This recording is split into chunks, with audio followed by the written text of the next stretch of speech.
नमन पंकज प्रकृति का। आज हम चीन में भांग के इतिहास पर नजर डालेंगे। विश्व में अधिकतर सभ्यताएं नदियों के किनारे विकसित हुई। चीन में हुआंगहो, भारत में सिंधु नदी, मेसोपोटामिया में टिग्रिस नदी तथा मिस्र में नील नदी के किनारे अधिकतर पुरानी सभ्यताएं विकसित हुई।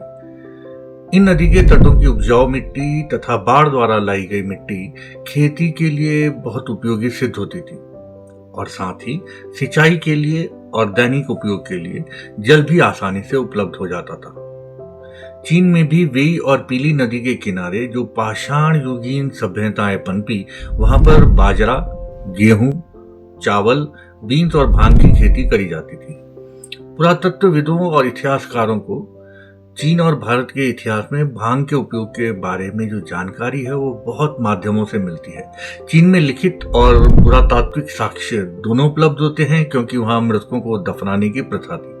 भारत में अधिकतर लिखित जानकारी मिलती है क्योंकि भारत में मृतकों के दाह संस्कार की परंपरा है। ताइवान जो चीन की मुख्य भूमि से कुछ ही दूरी पर स्थित है, वहां पर पुरातत्वविदों ने पाषाण युगीन 10,000 वर्ष पुरानी सभ्यता के अवशेषों में मिट्टी के बने घड़ों पर भांग के रेशे के निशान चिन्हित किए हैं, जिससे पता चलता है कि चीन में भांग का रेशे के रूप में उपयोग कम से कम 10,000 वर्षों से होता आ रहा है। इन मिट्टी के बर्तनों पर जो निशान थे वो गुथी हुई रस्सी के निशान थे, जो यह इंगित करते हैं कि उस वक्त तक मनुष्य रेशे की कताई और बुनाई में प्रवीण हो चुका था। कपड़ों के लिए उसे जानवरों के खाल की जरूरत नहीं रह गई थी। हम पाते हैं भांग के पौधे का चीन में इतना सम्मान था कि द्वितीय ईसा पूर्व लिखी गई किताब बुक्स ऑफ राइट्स में मृतकों के दाह संस्कार में नागरिकों को भांग के रेशे से बने कपड़े पहनकर जाने के लिए आदेशित किया गया था। चीन में सबसे पुराना भांग से बना कपड़ा 1972 में एक कब्र की खुदाई में मिला था, जिसमें कपड़े के कुछ टुकड़े, तांबे के बने बर्तन और हथियार भी मिले थे। यह भांग से बने कपड़े का सबसे पुराना नमूना है। चीन के नागरिक भांग से बने कपड़ों को ही नहीं पहनते थे, अपितु भांग के रेशे से बने जूतों का भी प्रयोग करते थे। भांग चीन में इतना लोकप्रिय था कि वहां के लोग अपने देश को भांग और सहतूत का देश कहते थे। चीन में सहतूत के पेड़ पर रेशम के कीड़े पाले जाते थे, जिसके रेशे से महंगे कपड़े बनते थे और भांग के रेशे से रोजमर्रा की जरूरतों के कपड़े बनते थे।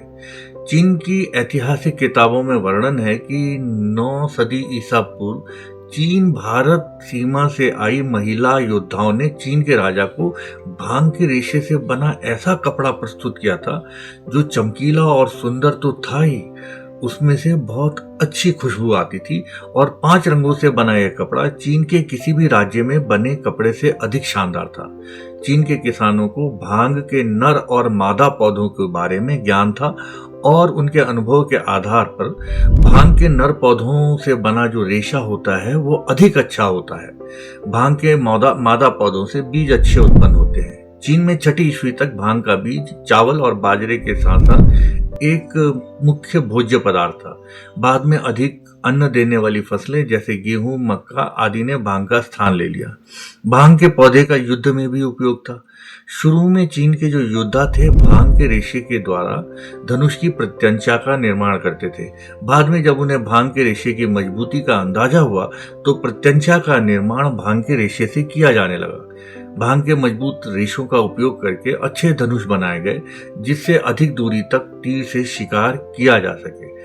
पुराने समय में यह इतना महत्वपूर्ण था कि चीनी सामंत कुछ जमीनों को सिर्फ भांग उगाने के लिए आरक्षित रखते थे। इस प्रकार हम पाते हैं भांग युद्ध में उपयोगी प्रथम फसल थी। चीनी ज्ञानधारा में भांग की खेती के बारे में बहुत अधिक विस्तार से वर्णन है। चीन में लगभग 10 से 12,000 वर्ष पूर्व से ही भांग की खेती होती आई है। जब तक कागज का आविष्कार नहीं हुआ था तब तक चीन के किसानों ने अपने अनुभव मौखिक रूप से आने वाली पीढ़ियों तक पहुंचाए। चीन में खेती पर सबसे पुरानी पुस्तक शी शेंग जी शु में भांग की खेती के बारे में विस्तार से जानकारी दी गई है। इस किताब में लिखा है कौन से महीने में भांग के बीज बोने चाहिए, कितना और किस प्रकार के खाद का इस्तेमाल करना चाहिए, कब और कितना पानी देना चाहिए और किस समय फसल काटी जानी चाहिए। चीन के मौसम के हिसाब से वहां पर मार्च के अंतिम 10 दिनों में या अप्रैल के शुरू के 10 दिनों में भांग के बीज की बुआई कर देनी चाहिए। इस किताब के अनुसार बारिश शुरू होने से तत्काल पहले या पहली बारिश होने के साथ ही भांग के बीज बो देने चाहिए।